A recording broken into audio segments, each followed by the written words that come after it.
să vedem cum e. Toarce. Toarce, e fericită. Bine, perfect. Da.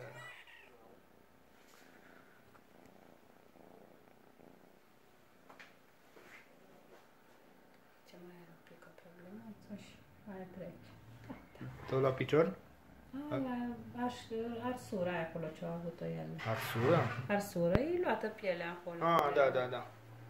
Aici, dar nu-i ceva... Ah, nu îl încurcă. Da, nu îl încurcă. Nu îl încurcă. Aia o avea de când l-am găsit.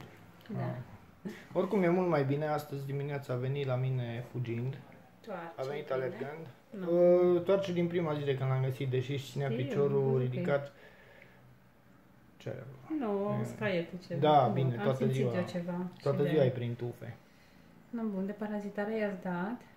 Da, i-ați făcut intern, extern. Da, i-am dat în prima zi, de fapt. Da. Da. Extern în prima zi, în a doua zi intern. Da, și intern, în a doua zi, piciorul e foarte bine, îl folosește.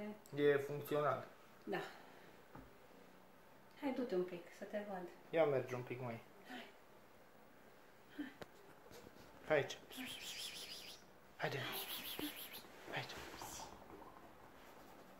Un pic încă mai facem azi o injecție și gata. Da, în general e bine. Da, dar e 90% vindecat. Nu mai umflătură, aici durerea, la palpare, pot să fac ce vreau cu piciorușele lui, Da. gata. Deci pregătit să mergi tu la o căsuță. Ioi, doamne, cum torci. Of. Bun. Ultima injecție, mama. Și săptămâna viitoare un vaccin. Da. Auzi, mă, ultima injecție. Azi o injecție și ai scăpat. Te vrea cineva și pe tine să te ia acasă?